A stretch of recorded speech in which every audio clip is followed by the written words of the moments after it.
गर्नको लागि उपलब्ध साधन र स्रोतको उच्चतम प्रयोग गर्नु अथवा भइरहेको साधन स्रोतको उच्चतम प्रयोग गरेर नतिजा हासिल गर्ने, लक्ष्य हासिल गर्ने कला नै व्यवस्थापन हो। व्यवस्थापन भने के रहेछ? उपलब्ध स्रोत साधनको प्रयोग गरेर अपेक्षित उपलब्धि हासिल गर्ने कला, कौशल, क्षमता नै व्यवस्थापन हो। यो सार्वजनिक व्यवस्थापन सोध्यो भने के गर्ने? सार्वजनिक व्यवस्थापनको उद्देश्य के हुन्छ? सार्वजनिक व्यवस्थापनको उद्देश्य जहिले पनि जनताको हित, भलाइ, कल्याण, अभिवृद्धि गर्नुहुन्छ। भनेपछि जनताको हित, भलाइ, कल्याण अथवा जनताको अपेक्षा पूरा गर्नको लागि राज्यमा उपलब्ध स्रोत साधनको प्रयोग गरेर गर्ने कला नै सार्वजनिक व्यवस्थापन भन्छ। त्यसरी यहाँ चाहिँ व्यवस्थापन पर्सेन्ट मात्रै भनेको हुनाले व्यवस्थापन भनेको कुनै पनि संगठनको लक्ष्य उद्देश्य प्राप्त गर्नको लागि अपनाइने क्रियाकलापहरू। अब यसभित्र के पर्छ त? के क्रियाकलाप अपनाइन्छ त भन्दाखेरि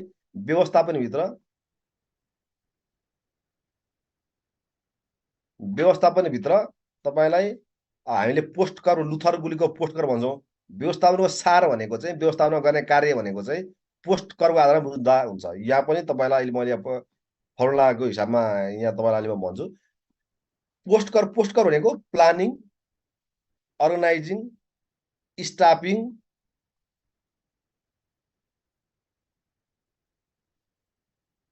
planning, organising, staffing, directing, coordinating, reporting, budgeting लगायतका क्रियाकलापहरू चाहिँ व्यवस्थापनको कार्य हो।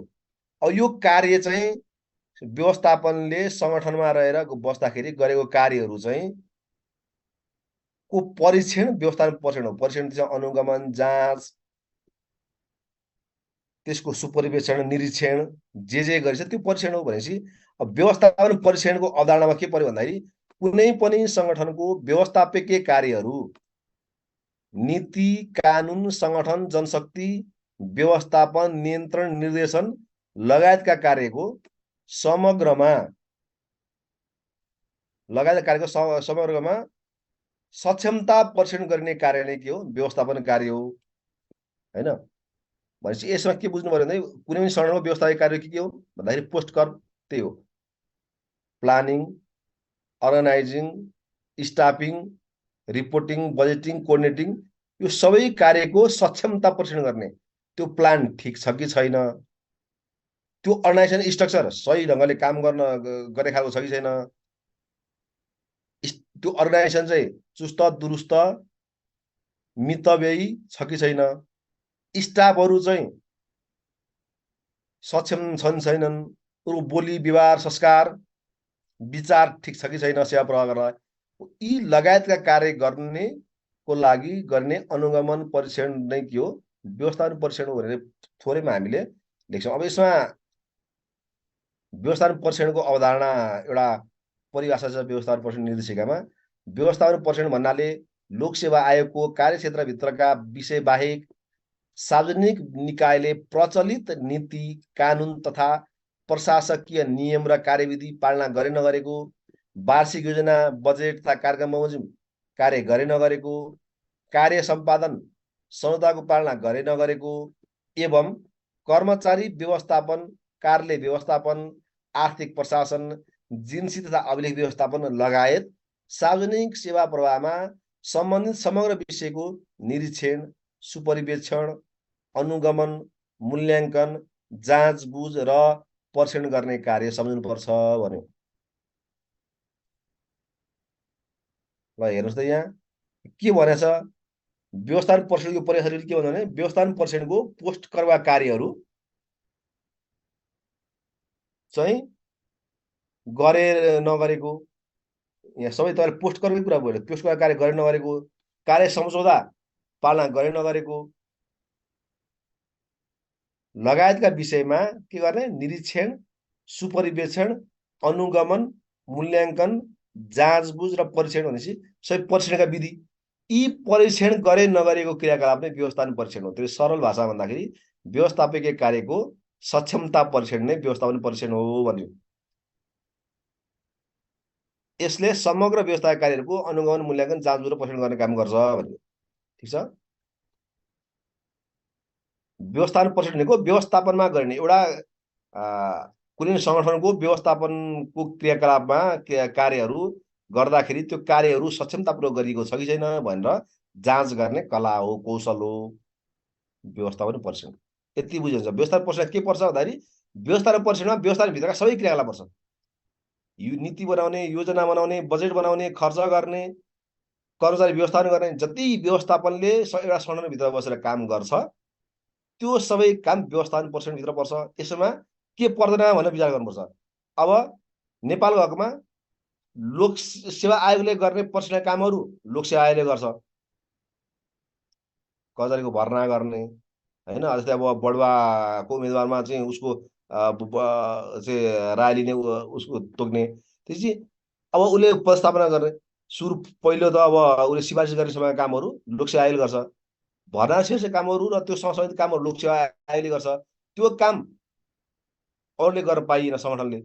त्यो कामभन्दा बाहेक सम्पूर्ण काम व्यवस्थापन परीक्षण हो भनेर हाम्रो परिभाषाले चाहिँ यो व्यवस्थापन परीक्षण निर्देशिका पत्रले उल्लेख गरेको छ। त्यही भएर व्यवस्थापन परीक्षणमा व्यवस्थापकीय कार्यहरूको सक्षमता परीक्षण पर्छ भनेर बुझ्नु भने सही हुन्छ। लेख्दा चाहिँ अब व्यवस्थापन परीक्षणका कार्यहरू पोस्ट कर्मलाई प्लानिङ, नीति बनाउने, योजना गर्ने, बजेट गर्ने हैन, संगठन बनाउने, संगठन अनि त्यसपछि स्टाफिङको कुराहरू नियन्त्रण गर्ने, यी कुराहरूको सक्षमता परीक्षण गर्ने, जाँचबुझ गर्ने, अनुगमन मूल्याङ्कन गर्ने कार्य नै व्यवस्थापन परीक्षण हो भनेर लेख्न सकिन्छ। यो कन्सेप्ट बुझ्नु हो भने लेख्नलाई सजिलो हुन्छ र लेख्ने प्र्याक्टिस चाहिँ घरमा अलिअलि गर्नुभयो भने परीक्षामा सजिलो हुन्छ, हात छिटो सर्छ। अब यो व्यवस्थापन परीक्षण चाहिँ सन् 1962 मा अमेरिकी नागरिक ज्याक्सन मार्टिनडेलले एउटा पुस्तक लेखेका थिए, द साइन्टिफिक एप्राइजल म्यानेजमेन्ट भन्ने पुस्तक लेखेका थिए। त्यहाँ चाहिँ उनले के भन्यो भने परम्परागत रूपमा गरिएको वित्तीय परीक्षणले मात्रै व्यवस्थापनलाई सक्षम, सुदृढ बनाउन सक्दैन, कार्य समाधान उन्मुख बनाउन सकिँदैन। अब चाहिँ व्यवस्थापनको टोटल क्वालिटी म्यानेजमेन्ट गर्ने हो भने, समग्र पक्षमा सुधार गर्ने हो भने व्यवस्थापन परीक्षण गर्नु आवश्यक छ भन्ने चर्चा गरेपछि यसको अवधारणाको प्रयोग गर्न थालिएको 1962 मा अमेरिकी नागरिक ज्याक्सन मार्टिनडेलले ल्याएका अवधारणा हुन्। उनले पनि एउटा पुस्तकमा चाहिँ द साइन्टिफिक एप्राइजमेन्टमा चाहिँ के लेखेका थिए भने व्यवस्थापन पक्षमा सुधार गर्ने हो भने, व्यवस्थापकीय कार्यमा सुधार गर्ने हो भने, संगठनको समग्र पक्ष सुधार गर्ने हो भने व्यवस्थापन परीक्षण गर्नुपर्छ भनेर उल्लेख गरेको हुनाले त्यहाँबाट यसको अवधारणा आएको मान्न सकिन्छ। सुरुमा चाहिँ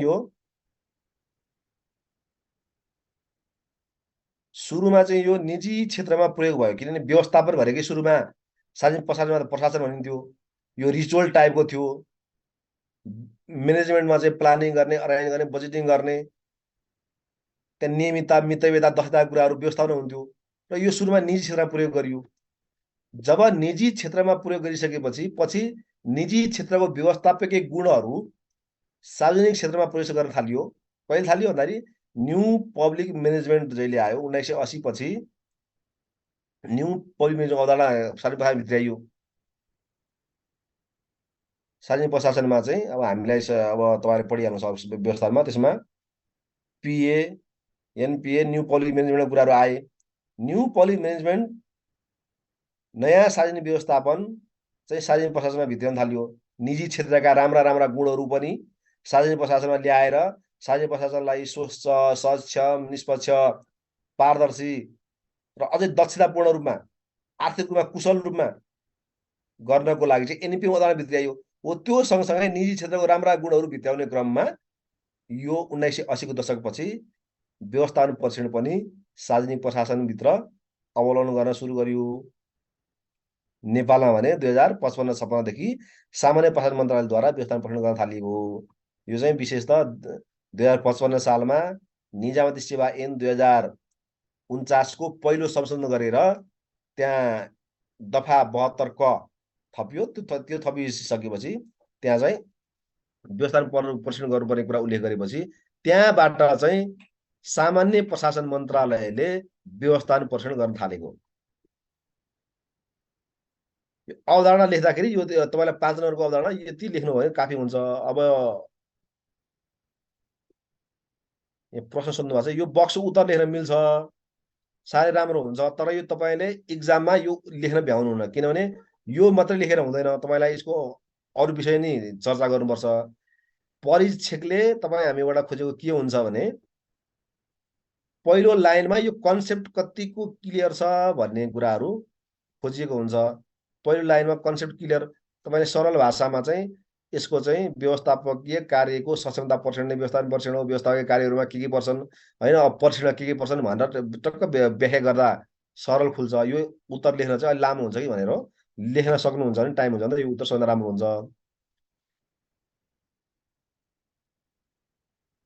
टिक्युएम भनेको टोटल क्वालिटी म्यानेजमेन्ट, समग्र गुण व्यवस्थापन हो है। यसले चाहिँ सङ्गठनको समग्र पक्षको एउटा मात्रै होइन, सङ्गठनको कार्य वातावरण, कर्मचारीको सक्षमतादेखि सबै सम्पूर्ण गुण व्यवस्थापनलाई टिक्युएम भन्ने गरिन्छ। यो टिक्युएम छुट्टै फेरि एउटा क्लास हुनसक्छ। ठिक छ, यो व्यवस्थापन परीक्षणको बारेमा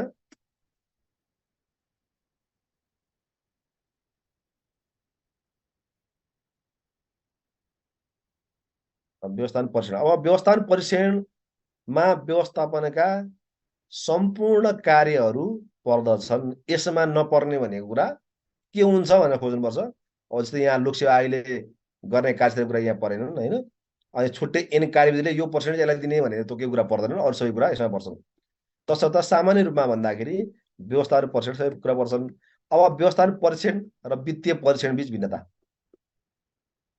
अब व्यवस्थापन परीक्षणमा वित्तीय परीक्षण पनि पर्छ, व्यवस्थापनमा वित्तीय परीक्षण पनि पर्छ। भनेपछि सबै वित्तीय परीक्षण व्यवस्थापन परीक्षण हो, तर सबै व्यवस्थापन परीक्षण वित्तीय परीक्षण होइन। यो सामान्य बुझाइ भाइ।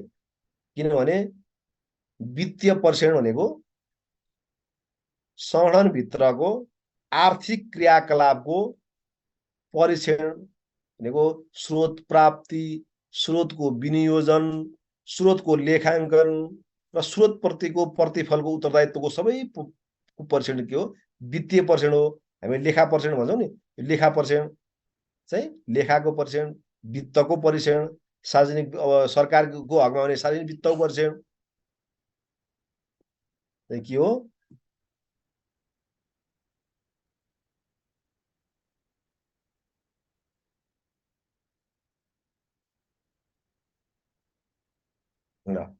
सबै वित्तीय परीक्षण चाहिँ व्यवस्थापन परीक्षण हो, तर सबै व्यवस्थापन परीक्षण वित्तीय परीक्षण होइन, किन वित्तीय परीक्षण व्यवस्थापन परीक्षणको एउटा हाँगा हो। परम्परागत रूपमा वित्तीय परीक्षण जोड दिइन्थ्यो भने पछिल्लो चरणमा वित्तीय परीक्षणका साथसाथै व्यवस्थापन परीक्षण जोड दिइन्छ। यी दुई बिचमा देहाजा फरक छुट्याइन्छ। अब यो फरक चाहिँ अब हामीले नेपालको सार्वजनिक प्रशासनमा आधार रहेर यो परीक्षण यहाँ छुट्याएको छ। यहाँ त अलिकति नेपालको सार्वजनिक प्रशासनको आधार रहेर भनेर लेख्दै पनि हुन्छ है। अब व्यवस्थापन परीक्षण अघि भनिहाल्यो, व्यवस्थापनको कार्यकुशलता, सक्षमता र सम्पादित कामको परीक्षण नै व्यवस्थापन परीक्षण हो। व्यवस्थापनको कार्य सक्षमता, व्यवस्थापन गर्ने क्षमता हो भने व्यवस्थापनको वित्तीय विवरणको परीक्षण। वित्तीय विवरण के हुन्छ, वित्तीय विवरणमा आम्दानी हुन्छ, खर्च हुन्छ, सम्पत्ति हुन्छ, दायित्व हुन्छ, त्यो वित्तीय विवरणको परीक्षण गर्ने कार्य वित्तीय परीक्षण हो। भनेपछि वित्तीय परीक्षण वित्तीय पाटामा मात्रै समेत रहन्छ भने व्यवस्थापन परीक्षण भनेको व्यवस्थापनको समग्र कार्यहरू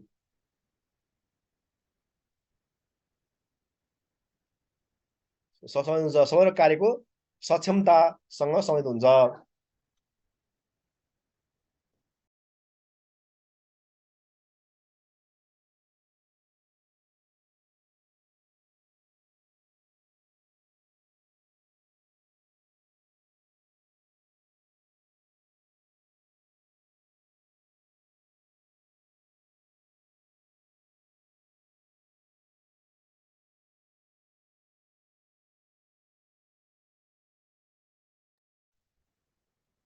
यो अब यसले व्यवस्थापन पर्सेन्टले टोटल क्वालिटी म्यानेजमेन्ट जोड दिन्छ, समग्र व्यवस्थापनको गुण व्यवस्थापन जोड दिन्छ भने वित्तीय पर्सेन्टले वित्तीय अनुशासन, वित्तको प्रयोग, सही ढङ्गबाट भए नभएको वित्तको सङ्कलन, वित्तको खर्च र वित्तको लेखा पर्सेन्ट लगायतका वित्तीय अनुशासनमा चाहिँ सही ढङ्गले चाहिँ प्रयोग भए नभएको भन्ने कुरामा जोड दिन्छ।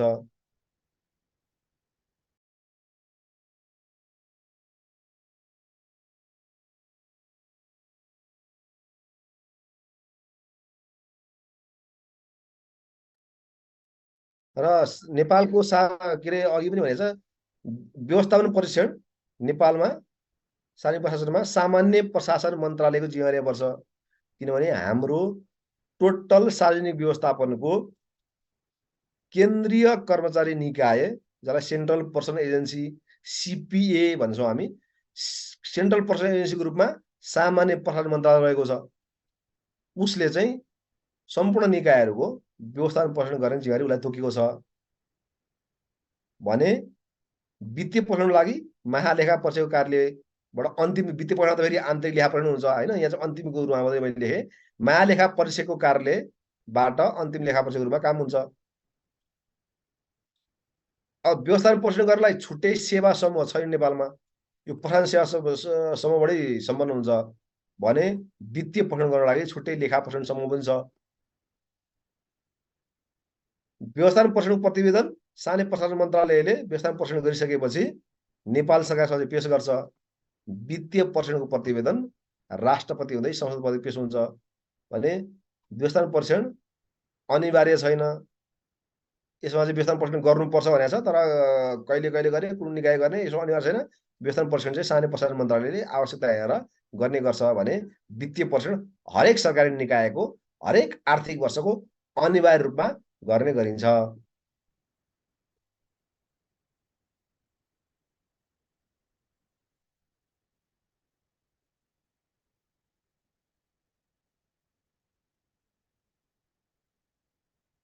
है यसरी यो कन्सेप्ट बुझ्यो भने लेख्न सजिलो हुन्छ। तपाईँ सुरुमा चाहिँ यसको व्यवस्थापन पर्यटन भनेको के हो, यसले के कुरा समेट्छ भन्ने कुरा बुझिसकेपछि अरू कुरा सरल बग्दै जान्छ। तर कुनै पनि विषय पढ्दाखेरि सुरुमा कन्सेप्ट बुझ्न चाहिँ एकदम धेरै मेहनत गर्नु होला कन्सेप्टको लागि चाहिँ होइन। जति बुक पढ्नुहुन्छ कन्सेप्टको लागि मात्रै पढ्नु होला, त्यसपछि बाँकी भनेको अनि एउटा बुक फलो गरेर त्यो अनुसारको सर र अनि लेख्न सकिन्छ। अरू अब 5+5 प्रश्न गरेपछि अन्तिममा एक लाइन निष्कर्ष दिनुपर्छ। त्यो एक लाइनभन्दा बढी निष्कर्ष लेख्ने टाइम पनि हुँदैन, त्यो निष्कर्ष त्यति धेरै काम पनि हुँदैन। यसलाई थोरै अलिकति चट्ट अन्तिममा चाहिँ मिठाई खाने भन्ने हुन्छ नि, त्यो टक्क त्यसको लागि यो माथिको प्रश्न दुईटा प्रश्नको सम्बोधन गर्ने गरी निष्कर्ष लेख्नुपर्छ। यो निष्कर्षमा चाहिँ समग्र व्यवस्थापनको कार्यकुशलता अभिवृद्धि गरी सेवा प्रवाह सरल, सहज र समन्वयक बनाउन व्यवस्थापन परीक्षण गरिने भएकोले यो वित्तीय लेखा परीक्षणभन्दा बृहत अवधारणा हो भनेर टुङ्ग्याइदिने। किन व्यवस्थापन परीक्षण भनेको के हो भने आयो, यसमा चाहिँ वित्तीय लेखा परीक्षणभन्दा यो कसरी फरक छ भन्ने कुरा पनि यहाँ टक्कै एउटा लाइनमा आयो। के आयो, समग्र व्यवस्थापनको कार्यकुशलता अभिवृद्धि गरी सेवा प्रवाह, यसको अन्तिम बिन्दु त सेवा प्रवाह सरल, सहज र समन्वय बनाउने हो। किनभने सेवा प्रवाह सरल पनि बनाउने होइन, त्यसमा सबैको सहज पहुँच पनि सुनिश्चित हुनु पर्यो र त्यो पिछडेका वर्गहरूलाई समन्वयक रूपमा उनीहरूलाई चाहिँ अगाडि ल्याउने हिसाबमा पनि गर्नु पर्यो, समन्वयक पनि हुनु पर्यो होइन। अब किनभने पहिले समानताको हिसाबमा पनि मात्रै हुँदैन, अहिले चाहिँ समन्वयक बनाउनुपर्छ। अहिलेको अवधारणा भनेको चाहिँ होइन, कमजोर वर्गलाई छिटो सेवा दिनुपर्छ, कमजोर वर्गलाई अगाडि प्राथमिकता दिनुपर्छ, तोक्नुपर्छ हो। तसर्थ समग्र व्यवस्थापनको कार्यकुशलता अभिवृद्धि गरी सेवा प्रवाह सरल, सहज र समन्वयक बनाउन व्यवस्थापन परीक्षण गरिने भएकाले अब किन गरिन्छ भन्ने कुरा यसले खुल्यो र यो गरिने भएकोले यो वित्तीय लेखा परीक्षणभन्दा बृहत अवधारणा हो भनेर हामीले टुङ्ग्यायौँ।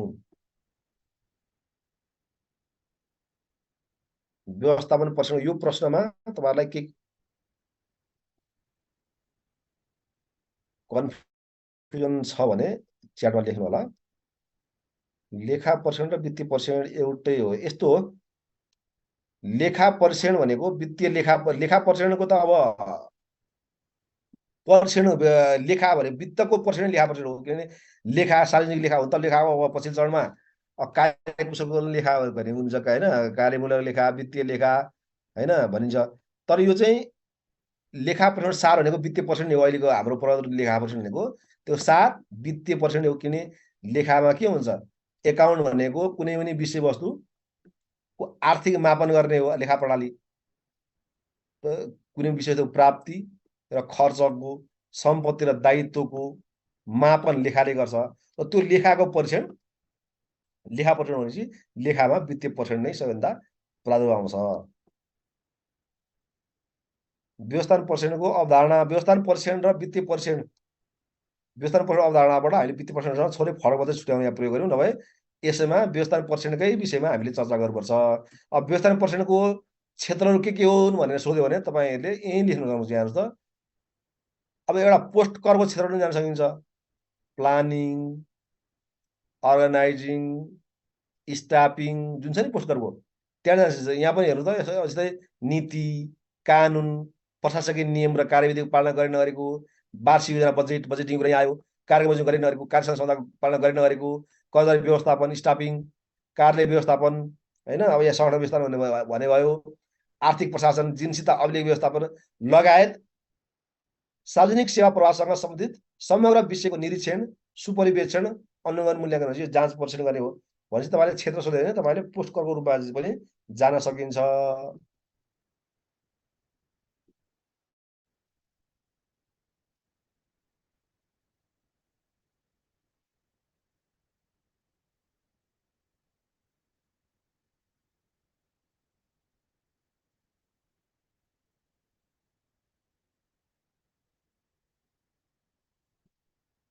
अब यो तपाईँले टाइम फ्रेमभित्र मजाले लेख्न सक्ने हुनुभएको यति दिए, यसलाई तन्क्याउन खुम्चाउन सकिन्छ। जस्तै व्यवस्थापन परीक्षणको अलि लामो प्रश्न हल गर्नु पर्यो भने व्यवस्थापनको थोरै व्याख्या गरिदिनु पर्यो। व्यवस्थापन भनेको यो भनेर सर र व्यवस्थापनभित्र पर्ने कुराहरू यो कुरा पर्छन्। अनि यो कुराको सक्षमता परीक्षण, यो कुराको सक्षमता परीक्षण गर्ने, अनुगमन गर्ने, जाँच गर्ने काम गरिन्छ। यसले चाहिँ सेवा प्रवाहलाई सुलभ, सरल र मितव्ययी बनाउँछ। यसले चाहिँ सेवा प्रवाहलाई चाहिँ समन्वय बनाएर नागरिकको सन्तुष्टि अभिवृद्धि गर्दछ भन्दै यसलाई थप्न सकिन्छ होइन। र थप्ने तन्काउने चाहिँ गर्न सक्ने हुनुपर्छ, किनभने प्रश्नको भार अनुसार।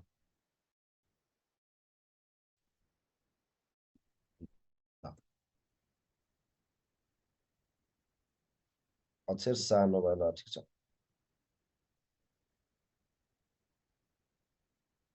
अर्को प्रश्न मैले यो पनि यहाँ सरल, किनभने जहिले पनि पढ्दाखेरि सरल रूपमा भाषा बुझ्नु, तपाईँ लेखेको कुराहरू चाहिँ परीक्षकले हेर्दाखेरि सुरुमै सरल बुझ्ने हुनुपर्छ। किनभने परीक्षकलाई सबै कुरा थाहा हुन्छ भनेर क्लिष्ट भाषाहरू लेख्नु हुँदैन। सरल रूपमा तपाईँले परीक्षकलाई केही थाहा छैन बुझाउँछु भन्ने हिसाबले लेख्नुपर्छ। सरल भाषा जहिले पनि मिठो हुन्छ, राम्रो हुन्छ। अब प्रश्नहरू एउटा दुईटा प्रश्नभन्दा बाहेक गाह्रो प्रश्नहरू आउँदैनन्। त्यो गाह्रो प्रश्न पनि त्यो घुमाएर आउने प्रश्न हो, त्यही भित्रको तपाईँले कन्टेन्ट लेख्नुहुन्छ। अब सरल प्रश्नहरू नै आउने हो भने मैले सरल प्रश्न अर्को पनि राख्दैछु यहाँ, फोर्थ पेपरको अर्को, नेतृत्वलाई परिभाषित गर्दै प्रभावकारी नेतृत्वमा आवश्यक पर्ने शक्तिहरू उल्लेख गर्नुहोस् भनेर 3+7, अहिले माथि 5+5 थियो, यो चाहिँ 3+7। किनभने कुनै पनि विषयको परिभाषा मात्रै सोध्ने हो भने 3 नम्बरको सोध्दैन, यहाँ आवश्यक पर्ने शक्तिहरू उल्लेख गर्नु 7 नम्बरको। किनभने यो चाहिँ तपाईँ अब विषय सानो छोटो हुन्छ, यसमा लेख्नको लागि स्पेस थोरै हुन्छ, किनभने कन्टेन्ट थोरै हुन्छ, तर अर्थ गफै हाल्ने हो। हेर्नुहोस् भनेपछि अब यसलाई कसरी तन्काउने भन्ने हिसाबले चाहिँ यो सानो प्रश्न छ, तर त्यसमा ठुलो अङ्कभार दियो भने त्यसलाई कसरी तन्काउने भन्नको लागि चाहिँ मैले यहाँ यो कन्टेन्ट राखिदिएको। नेतृत्व है, अब नेतृत्वको परिभाषित भने 3 नम्बरको प्रश्न छ। अब नेतृत्व भनेको के हो त भन्दाखेरि, नेतृत्व भनेको कुनै पनि उद्देश्य प्राप्त, सङ्गठनले कुनै पनि उद्देश्य प्राप्त गर्नको लागि उसको अनुयायीलाई अथवा त्यहाँ भएका कर्मचारीलाई प्रभावित गर्ने, इन्फ्लुएन्स बनाउने, प्रभावित गर्ने, उत्प्रेरित गर्ने र त्यो काममा दत्तचित्त बनाउन सक्ने क्षमता चाहिँ नेतृत्व हो। नेतृत्व के हो भन्दाखेरि निर्धारित उद्देश्य प्राप्तिको लागि अनुयायी तथा समूहका सदस्यलाई प्रभावित गर्ने, उत्प्रेरित गर्ने र लगनशील बनाउने कौशल वा क्षमता हो। जसले अरूलाई प्रभावमा पार्न सक्छ त्यो नेता हो। प्रभावमा पनि पार्नु पर्यो, त्यहाँबाट उसलाई उत्प्रेरित पनि गर्नु पर्यो र त्यहाँबाट चाहिँ उत्प्रेरित गरेर त्यसलाई के त्यो काममा लगनशील पनि बनाउन सक्नु पर्यो। त्यो नै एउटा कुशल नेतृत्वको गुण हो। भनेपछि कुनै निर्धारित उद्देश्य प्राप्तिको लागि अनुयायी तथा समूहका सदस्यलाई प्रभावित गर्ने, उत्प्रेरित गर्ने र लगनशील बनाउने कौशल वा क्षमता नै नेतृत्व हो भनियो। भनेपछि यो नेतृत्व के होइन, पद होइन, काम हो। यसले नेतृत्वको कार्यशैलीलाई अवलम्बन गर्छ। नेतृत्व भनेको कार्य हो। कुनै शाखा अधिकृत हुनु, कुनै कार्य प्रमुख हुनु आफैमा नेतृत्व होइन। त्यो कार्य प्रमुख भएर चाहिँ उसले सँगसँगै त्यहाँभित्रका कर्मचारीलाई प्रभावमा पार्ने, उत्प्रेरणा जगाउने र लगनशील बनाउन सक्यो भने त्यो वास्तविक नेतृत्व हुन्छ, कार्य प्रमुख। नभए व्यवस्थापन नेतृत्व फरक हुन्छ, किनभने फरक परिहाल्छ होइन। यो पद होइन, कार्य हो। यो नेतृत्व चाहिँ कार्यसँग सम्बन्धित हुन्छ। यसले चाहिँ कार्यालय जनाउँछ। यदि कार्यालयमा समान स्तरका कर्मचारी छन् भने पनि त्यहाँ कुनै कुनै एउटा नेता जन्मिन्छ। उसले चाहिँ व्यवस्थापनसँग अब यो माग राख्नुपर्छ, हामी मिलौँ, समूहबद्ध भनौँ भने समूह बनाउँछ, प्रयास बनाउँछ, उनीहरूलाई त्यसलाई उत्प्रेरित बनाउँछ र आफ्नो माग पुरा गर्नको लागि लगनशील बनाउँछ। ट्रेड युनियनहरू पनि हामी नेता देख्छौँ होइन। नेताहरू विभिन्न ठाउँमा हुन्छन्। तपाईँ हाम्रो समूहहरूमा चाहिँ कुनै एउटा व्यक्तिले अरूलाई लिड गरिरहेको हुन्छ भने त्यो नेता हो। नेता भनेको एउटा यो कार्यसँग सम्बन्धित हुन्छ, कार्यशैलीसँग सम्बन्धित हुन्छ। यो कार्यशैली हो, त्यसैले यो कार्य हो, पद होइन भनेर मैले उल्लेख गरिदिएको। अब सामुदायिक नेता भने त अनुयायीलाई प्रयास गर्न सक्ने क्षमता हो, एक लाइन भन्दाखेरि। तर अब यो 3 नम्बर लेख्नुपर्छ, अलिकति थोरै बढाउँदाखेरि। अब हामीले नेतृत्व त्यो सिप हो जसले सङ्गठनको सदस्यलाई कार्य सम्पादनप्रति उत्प्रेरित मात्र गर्दैन, उनीहरूको भावना बुझ्ने क्षमता विकास गर्ने र सङ्गठनको लक्ष्यसँग व्यक्तिको लक्ष्य एकाकार गराउँदै लक्षित उपलब्धि हासिल गर्न सक्षम हुन्छ। नेतृत्वले उस सङ्गठनको लक्ष्य हासिल गर्नको लागि कर्मचारीहरूलाई प्रभावित गराउँछ, उत्प्रेरित गराउँछ, उनीहरूको भावना मर्म बुझ्छ र उनीहरूको उद्देश्य र सङ्गठनको उद्देश्यसँग एकाकार गराउँछ। उनीहरूको उद्देश्य के हुन्छ?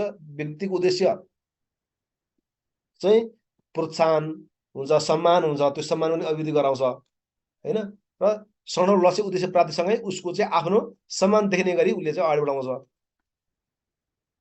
नेतृत्व परिस्थिति र अनुयायीमा निर्भर रहन्छ। यो परिस्थिति अनुयायीमा अनुसार यो फरक फरक समयमा फरक नेतृत्व जन्मिन्छ भनेर नेतृत्वको परिभाषा लिन्छ। र नेतृत्वको अभ्यास चाहिँ होइन, त्यो लिडर कस्तो छ त्यो अनुसार फरक फरक अभ्यास हुन्छ। अवस्था अनुसार पनि उसले फरक फरक अभ्यास गर्छ र फ्लोर अनुसार पनि फरक फरक अभ्यास हुन्छ। सबै परिस्थितिमा एकै किसिमको नेतृत्व काम लाग्दैन भन्ने कुरा हामीले नेतृत्वको टङ्क पढ्छौँ होइन। छुट्टै नेतृत्वको अभ्यास चाहिँ सबै ठाउँमा सबै एक किसिमले काम हुँदैन। किनभने विपद व्यवस्थापन गर्ने पर्ने ठाउँमा चाहिँ छिटो डिसिजन गर्नुपर्छ। त्यहाँ चाहिँ अटोक्रेटिक नेतृत्व चाहिन्छ। त्यहाँ सहायतामूलक सबैको सहायता लिने, सबैको सल्लाह लिने गर्न थाल्यो भने त्यहाँ ढिलो हुन्छ। त्यहाँ चाहिँ ऱ्यापिडली रेस्पोन्स गर्नुपर्छ। तसर्थ त्यहाँ चाहिँ अटोक्रेटिक टाइपको नेतृत्व चाहिन्छ। तर सेवा प्रवाह गर्ने ठाउँमा त सबैसँग सल्लाह गरेर उनीहरूलाई स्वतन्त्र छोडेर कार्य स्वायत्ता दिएर त्यहाँ चाहिँ लेसेस फेरि चाहिन सक्छ। तर नेतृत्व सिचुएसन र फ्लोरको चाहिँ सिचुएसन फरक फरक हुन्छ। फ्लोर शिक्षित चाहिँ अनुयायी भयो भने फरक हुन्छ। फ्लोर कुन समाजमा छन्, कुन समुदायमा छन्, उनीहरूको आचरण व्यवहार, उनीहरूको संस्कार, उनीहरूले अवलम्बन गर्ने मूल्य मान्यताहरू के हुन्छन् त्यसमा फरक पर्छ। त्यही भएर नेतृत्व परिस्थिति र अनुयायीमा निर्भर रहन्छ होइन, जसलाई निर्णय गर्न सकिन्छ भनेर थोरै यसको एउटा चित्र हालिदिएर मैले यो परिभाषा दिएँ। परिभाषा चाहिँ अलिकति तन्काउन खुम्चाउनको लागि चाहिँ 3 नम्बरको प्रश्न सोध्यो भने नेतृत्व भनेको अनुयायीलाई प्रभावित गर्न सक्ने सिप क्षमता हो। यसले चाहिँ अनुयायीलाई उत्तेजित गर्दछ, लगनशील बनाउँछ र सङ्गठन लक्ष्य उद्देश्य हासिल गर्छ।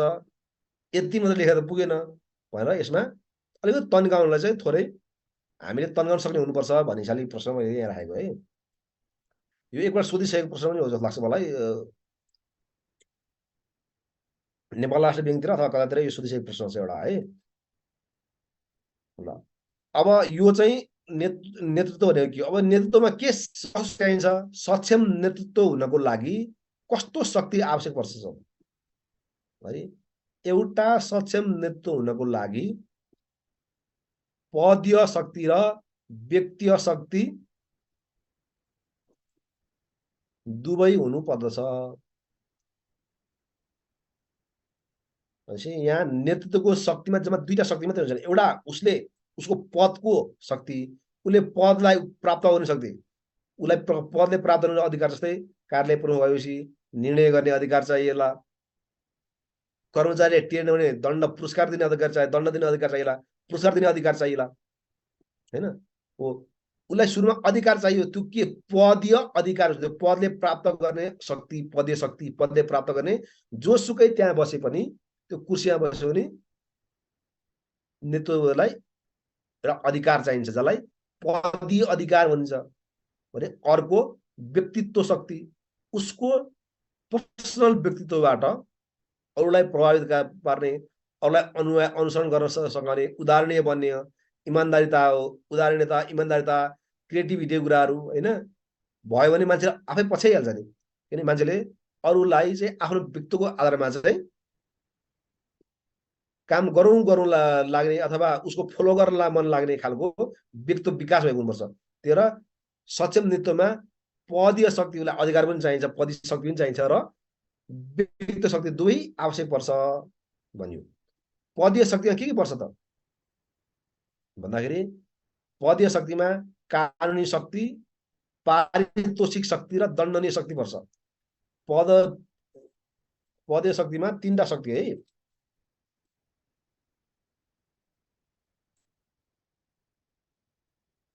एउटा कानुनी शक्ति, अर्को पारितोषिक शक्ति र दण्डनीय शक्ति। तल अहिले आउँछ तिनटैको हुन्छ भने व्यक्तिगत शक्तिमा, व्यक्तित्वको शक्तिमा विज्ञता शक्ति र चारित्रिक शक्ति पर्छन्।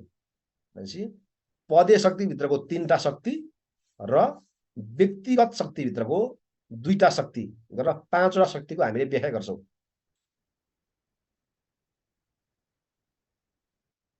एक्जाममा फिगर बनाउन कतिको जरुरी छ भन्नुभएको छ। एक्जाममा फिगर बनाउँदाखेरि राम्रै हुन्छ, उत्कृष्ट हुन्छ, तर फिगर चाहिँ त्यो सोधिएको टपिकसँग रिलेटेड, सोधिएको विषयसँग रिलेटेड मात्रै बनाउनुपर्छ। अनावश्यक फिगर चाहिँ थोपर्नु हुँदैन।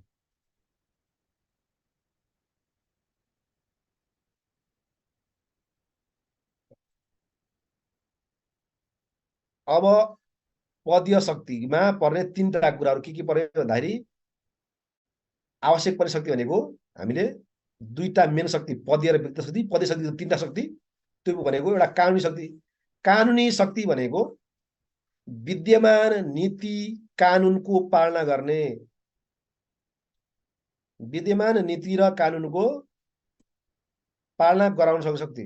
अहिले नीति र कानुन के छ त्यो पालना गराउने, निर्णय गर्ने अधिकार त दिनु पर्यो नि त त्यो नेतृत्वलाई। हामीले जहिले पनि नेतृत्व भन्ने बित्तिकै कुनै एउटा कार्यालयको, किनभने हामीले सार्वजनिक प्रशासन नेतृत्व पढ्छौँ। सार्वजनिक प्रशासन नेतृत्व भनेको चाहिँ राजनीतिक र प्रशासनिक नेतृत्व हो। राजनीतिक नेतृत्वलाई अहिले त हामीले तत्काल चाहिँ बिर्सेर प्रशासनिक नेतृत्व हेर्ने भने कुनै एउटा कार्यालयको कार्यालय प्रमुखलाई सम्झियो भने हुन्छ। कुनै पनि एउटा कार्यालय प्रमुखलाई काम गर्नको लागि के चाहिन्छ? कानुनी शक्ति चाहिन्छ। कानुनकोले उसलाई अधिकार दिनुपर्छ, नीति निर्णय गर्ने अनि त्यो निर्णयको पालना गराउने अधिकार हुन्छ। उसलाई चाहिँ कानुनले नै अधिकार प्रत्यायोजन गरेको हुनुपर्छ। त्यसलाई कानुनी शक्ति भन्छ। कानुनले दिएको अधिकार पालना गर्ने, गराउने, विद्यमान नीति र कानुन पालना गराउन सक्ने शक्ति कानुनी शक्ति हो। एक कानुनको अन्तर्गत रहेर, कानुन नियम कार्यविधिको अन्तर्गत रहेर उसले आफ्नो कार्यहरू गर्छन्। अर्को पारितोषिक शक्ति। पारितोषिक शक्ति भनेको राम्रो काम गर्ने कर्मचारीलाई पुरस्कार दिन सक्ने शक्ति। यदि सङ्गठनमा कसैले राम्रो काम गरे, मैले कुनै राम्रो काम गरेँ तर मैले पुरस्कार प्राप्त गर्दिनँ होइन, राम्रो काम नगरेर राम्रो काम नगर्ने बिचमा उही समान स्थिति रहन्छ, अथवा काम नगर्दा पनि थप सम्मान प्रोत्साहन पाइँदैन भने कसैले कामप्रति उत्प्रेरित हुँदैन। तसर्थ नेतृत्वलाई अर्को चाहिँ राम्रो काम गरेलाई पुरस्कार र प्रोत्साहन दिन सक्ने शक्तिको नि व्यवस्था गर्नुपर्छ होइन। राम्रो कार्य सम्पादन गर्नलाई पुरस्कार दिँदा हरेक कार्यमा हरेक वर्ष विभिन्न निजी सेवा दिवसमा हामीले पुरस्कार दिन्छौँ, कार्य पछि पनि पुरस्कार दिन्छौँ होइन। विभिन्न अरू सम्बन्धित समूहभित्र जस्तै राष्ट्रभित्र कर दिवस आयो भने हरेक कार्यालयमा होइन उत्कृष्ट कर्मचारीको घोषणा गरिन्छ। पछि एउटा अकुशल नेता हुनको लागि पारितोषिक शक्ति पनि जरुरी छ। कार्य सम्पादनको आधारमा पुरस्कृत गर्ने, सम्मान दिने शक्ति पनि आवश्यक पर्छ।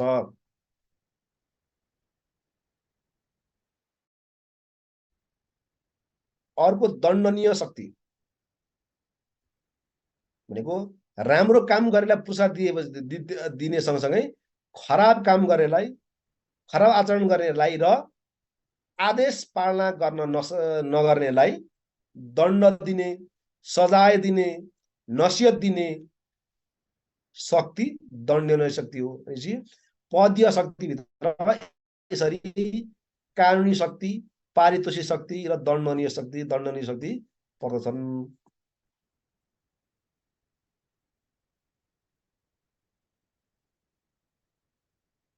अर्को त्यसपछि अब यो भयो यी तीनटा कुरा चाहिँ पदले प्राप्त गर्ने शक्ति हो, अधिकार हो। अब यो सँगसँगै कुनै पनि नेतृत्वमा व्यक्तित्वको शक्ति पनि हुनुपर्छ, व्यक्ति शक्ति पनि हुनुपर्छ। त्यो भनेको एउटा चारि विज्ञता शक्ति। नेतृत्व पदमा राखिदिएर मात्रै त्यो नेतृत्व वास्तवमा नेतृत्व हुँदैन, त्यसको कार्यशैली असल हुँदैन। त्यो नेतृत्वले के गर्नुपर्छ भन्दाखेरि उसँग विज्ञता हुनुपर्छ। उसको ज्ञान, विज्ञतामा ज्ञान, सिप, क्षमता, नलेज, स्किल, एबिलिटिज केएसए भन्छौँ हामीले होइन। ज्ञान, सिप, क्षमता आवश्यक पर्छ। जुन विषयवस्तुमा उसले नेतृत्व गर्दैछ, जुन कार्यको उसले नेतृत्व गर्छ, त्यो कार्यको विषयवस्तुमा उसलाई सम्पूर्ण ज्ञान भएको हुनुपर्छ। उसँग त्यो काम गर्ने र गराउन सक्ने क्षमता, स्किल हुनुपर्छ, सिप हुनुपर्छ र काम गराउन सक्ने क्षमता पनि हुनुपर्छ। त्यसलाई हामीले विज्ञता दिन्छौँ। ऊ आफै विज्ञ हुनुपर्छ। नेतृत्वले जानेन भने नजान्ने व्यक्तिको पछाडि जान्ने व्यक्तिहरू लागि हिँड्न गाह्रो हुन्छ। त्यही भएर नेतृत्व आफै के हुनुपर्छ, विज्ञ हुनुपर्छ। यो चाहिँ उसको व्यक्तित्व सिप हो।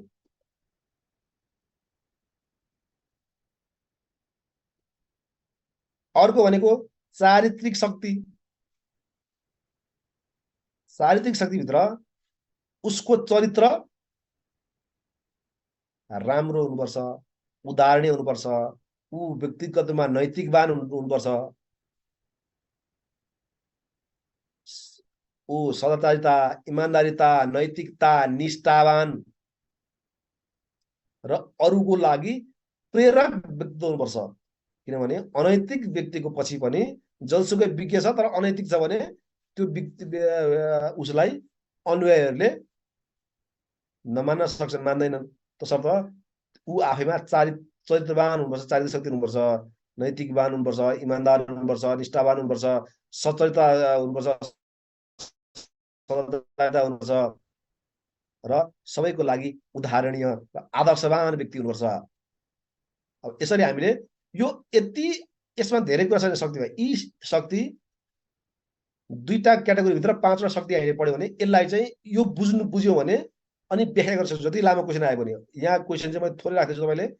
जस्तै कानुनी शक्तिभित्र व्याख्या गर्नु पर्यो भने विद्यमान नीति र कानुनको पालना गर्न सक्ने क्षमता भएको, ऐन, नियम, कानुन, कार्यविधिहरूको स्पष्ट व्यवस्था भएको शक्ति आवश्यक पर्छ। नम्बर 1।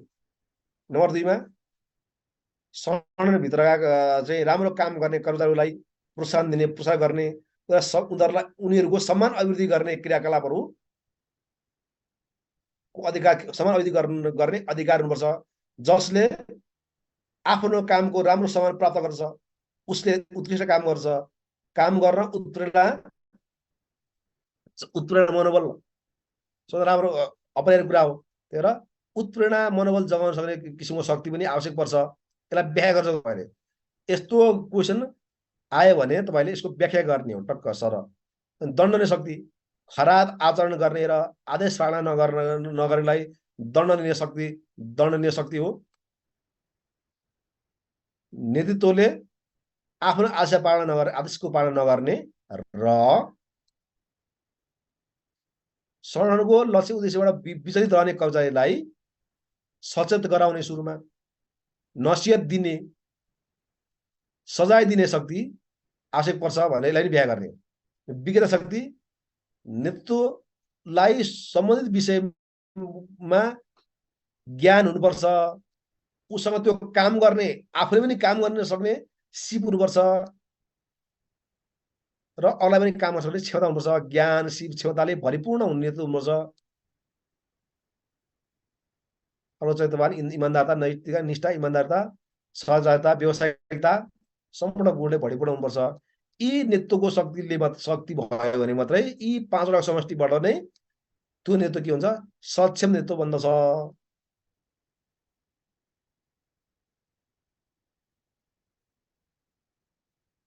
नेतृत्व लेखागिरी हामीले के भने हामीले पढ्ने विषयवस्तुहरू सार्वजनिक प्रशासन सम्बन्धी भएकोले हैन, सार्वजनिक प्रशासनलाई पनि मामा दुईटा हुन्छ, एउटा राजनीतिक नेतृत्व हुन्छ र प्रशासनिक नेतृत्व हुन्छ। हामीले चाहिँ प्रशासनिक नेतृत्वलाई बढी सम्झिँदैन, किनभने शाखा अधिकृत हुनु भनेको प्रशासनिक नेतृत्वमा जानु हो, कुनै एउटा कार्य प्रमुख हुनु हो। त्यही भएर नेतृत्व सम्झिँदाखेरि सार्वजनिक प्रशासनलाई, त्यसमा पनि प्रशासनिक नेतृत्वलाई बढी सम्झेर लेखियो भने त्यो उत्तर राम्रो हुन्छ। किन यहाँ चाहिँ हामीलाई जति टपिक दिएको छ, तपाईँ कार्य प्रमुख भइसकेपछि, भोलि शाखा अधिकृत भइसकेपछि तपाईँले राम्रो काम गर्न सक्नुहुन्छ, तपाईँ स्पष्ट हुनुहुन्छ भन्ने हिसाबमा उल्लेख गर्ने। यो चाहिँ किन हामीलाई कपी काट्ने व्यक्तिहरू पनि सार्वजनिक प्रशासनकै रिटायर्ड सचिवहरू, रिटायर्ड व्यक्तित्वहरू हुन्छन् हैन। उनीहरूले पनि त्यो उदाहरण दिँदाखेरि आफ्नो पनि फिल हुन्छ। अब यहाँ डाइरेक्टमा राजनीतिक नेतृत्व सोध्यो भने छुट्टै लेख्ने हो, नभए सार्वजनिक प्रशासन सम्झेर लेख्ने हो, लेख्ने चाहिँ एज होल लेख्ने, दुइटै लेख्ने हो। यहाँ चाहिँ सार्वजनिक प्रशासनभित्र राजनीतिक नेतृत्व र प्रशासनिक दुइटै पर्छन् फेरि। किन सार्वजनिक प्रशासनभित्र त मन्त्री पनि एउटा हेड अफ स्टेट हो, त्यो विभागको हेड हो, सचिव उसलाई सहयोग गर्ने प्रशासनिक हेड हो भनेपछि दुइटै नेतृत्व सँगसँगै जान्छन्।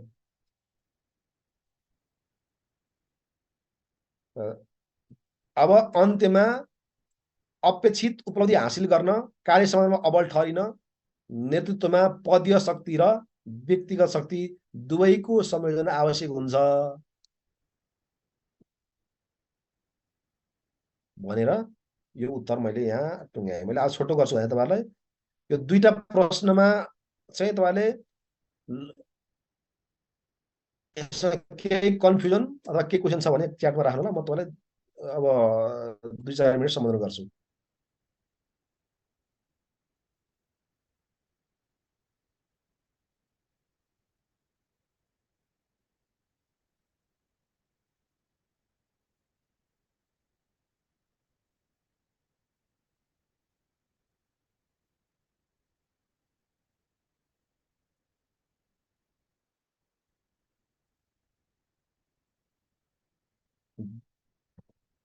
व्यवस्थापनको कार्यक्षेत्र सोध्यो भने मैले अहिले तपाईँलाई भने नि पोस्ट कर भनेको छु। मैले अघि माथि व्यवस्थापन प्रश्न पढाउँदै पोस्ट करलाई व्याख्या गर्ने त्यो कार्यक्षेत्र, प्लानिङ, अर्गनाइजिङ, स्टाफिङ,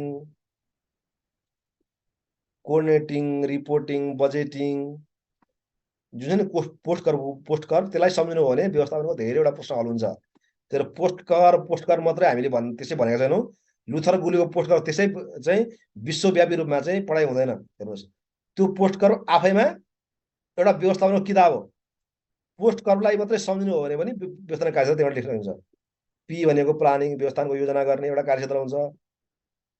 व्यवस्थापनको संगठन गर्ने, संगठन संरचना चाहिँ कार्यबोझ अनुकूलको, कार्यक्षेत्र अनुकूलको, कार्य प्रकृति अनुकूलको, चुस्त, छरितो र कामयाबी बनाउने, कर्मचारी सक्षम, दक्ष हैन। अब कर्मचारी पनि कर्मचारीभित्र पनि फेरि प्री आउट पोस्टरसँग कार्यहरू पर्छन् हैन। भर्ना अहिलेदेखिका अवकाश प्रस्ताव छ उहाँका, होइन। अब स्टाफिङ कुराहरू भए, होइन, अनि डाइरेक्टिङ कुरा, निर्देशनको कुराहरू, नियन्त्रणको कुराहरू, बजेटिङ कुराहरू, रिपोर्टिङ कुराहरू, सबै त्यसलाई सम्झिनु भयो भने हुन्छ व्यवस्थापन कार्यक्षेत्रमा। मैले नोट चाहिँ उसमा पढाउँछु है। अब यो सीमितता भन्नुभएको चाहिँ के भन्न खोज्नु मैले बुझिनँ।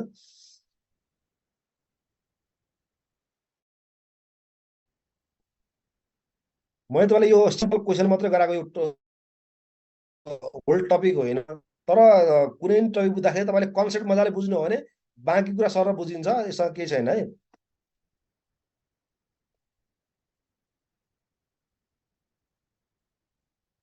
नेतृत्वको सीमितता, नेतृत्व सीमितता भनेको अब यस्तो हो। नेतृत्व सीमितता भनेको कुन कुन परिवेशमा नेतृत्व के हुन्छ भने, जस्तै अब नेतृत्वको सीमितता अब तपाईँलाई नेतृत्व नेतृत्व कामयाबी हुनसक्छ, तर सबै किसिमको नेतृत्व सबै ठाउँमा कामयाबी हुन्छ। त्यो अघि मैले माथि भनेको थिएँ, लिडर सिचुएसन फ्लोर, होइन, सिचुएसन अनुसार फरक फरक हुन्छ। कहाँ चाहिँ लेजिस फेरि लाग्ने हो, कहाँ चाहिँ डेमोक्रेटिक हुने हो, कहाँ चाहिँ अटोक्रेटिक हुने हो, होइन।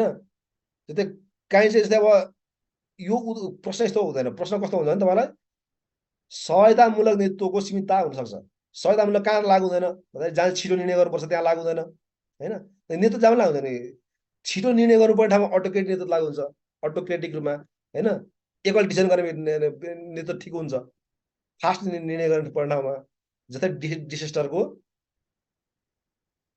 चाहिँ तत्काल चाहिँ मेजरमेन्ट गर्नु पर्यो, विपद व्यवस्थापन गर्नु पर्यो, विपदबाट उद्धार गर्नु पर्यो, उद्धार गर्नु पर्यो भने त्यहाँ चाहिँ सहायतामूलक नेतृत्व लागु हुँदैन भन्ने हो। नेतृत्वको सीमितता परिवेश अनुसार फरक फरक हुन्छ, सबै ठाउँमा एक किसिम नेतृत्व हुँदैन भन्ने हो। तर सहायतामूलक नेतृत्वको सीमितताभित्र चाहिँ धेरै कुरा बस्छन् फेरि। पछिल्लो निर्देशिका 2079 नै हो, त्यो 79कै परिभाषा त्यही माथि मैले राखेको छु है, त्यो व्यवस्थापन प्रसङ्ग चाहिँ। व्यवस्थापन प्रशिक्षण अनिवार्य बनाउनको लागि हाम्रो न्याय सेवा ऐनमा चाहिँ तपाईँलाई ऐनमा 72 क हेर्नु भने त्यहाँ छ, नियमावलीमा 3 गमा छ। त्यसपछि व्यवस्थापन प्रशिक्षण निर्देशिका चाहिँ अहिले 2079 जारी भएको छ, होइन। यस सबै निकायको चाहिँ पालो पालो रूपमा गर्नुपर्छ पनि भन्छ। तर यसलाई अनिवार्य रूपमा गर्ने र त्यसपट्टि उत्तरदायी बनाउने चाहिँ कुरा अझै पनि उल्लेख भएको छैन, होइन। यसमा चाहिँ फेरि अर्कै सीमितताहरू पनि छन्।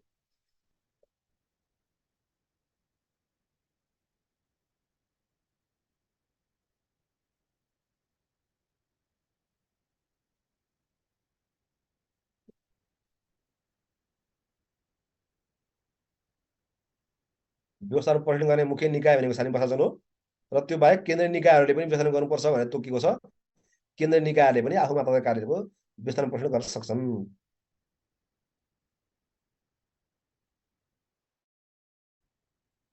व्यवस्थापनका गुणहरू लेख भन्यो भने क्लस्टरिङ गरेर लेख्ने है। किन यसमा चाहिँ तपाईँलाई के गुणहरू सीमित हुन्छन्, होइन, अनावश्यक कुरा लेख्ने हुँदैन। अब प्रश्न कस्तो आउँछ, गुणहरू लेख भन्यो भने 7 नम्बरको सोध्यो भने लामो लेख्नुपर्छ। त्यो चाहिँ क्लस्टरिङ गरेर लेख्नु हो भने त्यसलाई व्याख्या गर्दै लेख्दाखेरि त्यो राम्रो हुन्छ। तर त्यो 3 नम्बर सोध्यो भने चाहिँ क्लस्टरिङ गरेर लेख्दाखेरि तपाईँसँग टाइम हुँदैन। त्यो डाइरेक्ट डाइरेक्ट बुझा बुझा लेख्ने हो। बुझा लेख्दाखेरि पनि एउटा वाक्य चाहिँ कम्प्लिट हुनुपर्छ। चाहिँ उदाहरणीय भन्ने हुँदैन, भनेर मात्रै लेख्नु हुँदैन। उदाहरणीय पनि नेतृत्व, उदाहरणीय नेतृत्व चाहिँ अनुयायीहरूको लागि उदाहरणीय हुनुपर्छ भन्ने हो। उदाहरणीय मात्रै लेख्नु हुँदैन। बुदाहरू जहिले पनि कम्प्लिट वाक्य हुनुपर्छ। त्यो वाक्यले एउटा मिनिङ दिनुपर्छ। किन परीक्षाले बुझिहाल्छ भने तपाईँले नबुझेको व्यक्तिलाई नि बुझाउने गरी लेख्नुपर्छ। बुझा लेखा चाहिँ एकदम तपाईँलाई बुझा चाहिँ प्रश्नको प्याटर्न हेरेर लेख्ने हो, होइन। बुझा लेख्दाखेरि कम्प्लिट वाक्य चाहिँ हुनु जरुरी छ।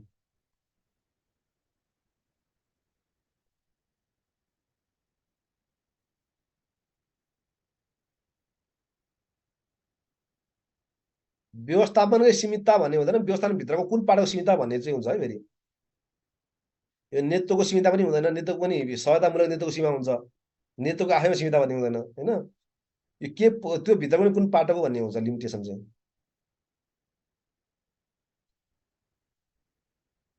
व्यवस्थापन पहिलो कानुनी व्यवस्था भनेमा न्याय सेवा नियम कार्यविधिहरूको कुराहरू हाल्ने।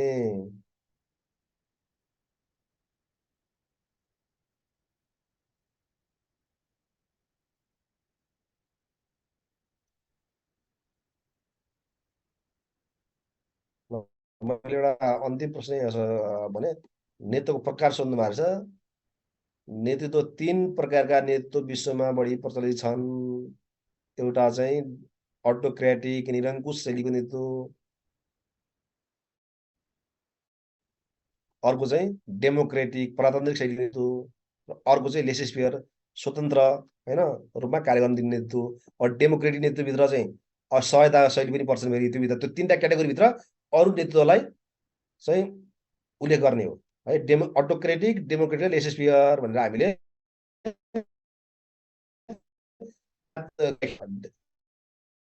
अटोक्रेटिक भनेको एकल डिसिजन लागू गर्ने, अरू कुरा नसुन्ने। अटोक्रेटिक भने डेपुटी भनेको निर्णयमा सहायता गराउने, अरू कुरा सुनेर निर्णय गर्ने। लेसेस्फेयर भनेको काम गरेर स्वतन्त्र दिने, उसले आफ्नो हस्तेले नगर्ने लेसेस्फेयर हो। अब त्योभित्र पनि जस्तै अब डेमोक्रेटिक सहायताको शैलीहरू कुरा आउँछन्। सहायतामूलक नेतृत्व बढी चाहिँ डेमोक्रेटिक नेतृत्व बढी कामयाबी हुन्छ भनिन्छ, किनभने सबैलाई कार्य सहायता दिने पनि ठाउँ हुन्छ। जस्तै लेसेस्फेयर कहाँ लागु हुन्छ, अटोक्रेटिक कहाँ लागु हुन्छ, डेमोक्रेटिक कहाँ लागु हुन्छ, छुट्टै थ्योरी छ। जस्तै कुनै अध्ययन अनुसन्धान रिसर्च गर्नु पर्यो भने त्यहाँ लेसेस्फेयर लागु हुन्छ, त्यहाँ चाहिँ काममा स्वतन्त्र दिनुपर्छ, त्यहाँ हस्तेल गरेर हुँदैन। नयाँ रिसर्च गर्नु पर्यो, नयाँ इन्भेन्सन गर्नु पर्यो। जस्तै नासामा त्यहाँ अटोक्रेटिक र डेमोक्रेटिक नेतृत्वको कामै छैन। त्यहाँ लेसेस्फेयर सबैलाई आफू काम गर्न स्वतन्त्र दिने, उनीहरू स्वतन्त्रपूर्वक आफ्नो इन्भेन्सन गर्छन्। कार्यालयमा सबै कर्मचारीको भावना बुझेर निर्णय गर्नको लागि डेमोक्रेटिक नेतृत्व, जहाँ चाहिँ तत्काल र्याली पर्छ, सबै समेट्न गाह्रो हुन्छ। त्यस्तो बेलामा धेरै मान्छे जम्मा पार्न थाल्दा काम बिग्रिसकेको हुन्छ। कहीँ आगो लाग्दैछ, त्यहाँ निभाउन जानु पर्यो, अनि सल्लाह गरेर अनि गर्न थाल्यो त फेरि सकिँदैन। त्यहाँ नेतृत्वले तत्काल डिसिजन गर्ने, तत्काल स्पोन्स लिने, त्यहाँ चाहिँ अटोक्रेटिक नेतृत्व लागु हुन्छ। नेतृत्वको यो 3टा शैलीभित्र पनि त्यहाँ व्याख्या छ त्यसको, फेरि पढ्नुपर्छ। आज यति पढ्यो, आज मैले छोटै गर्छु भनेको थिएँ कि मसँग टाइम नभएर हो। मैले तपाईँलाई क्वेसन चाहिँ अब रेगुलर टपिक हुन्छ भन्दै हुन्छ, मैले तत्काल केही दिन भ्याउँदैन पढाउनु, त्यही भएर यो क्वेसन चाहिँ अब यो भित्रको मैले तपाईँलाई थोरै कसरी लेख्ने भन्ने हिसाबले मात्रै पढाएको हो। मैले अलिक पछि टाइम भएपछि मात्रै पढाउँछु है। ल, ओके, आजलाई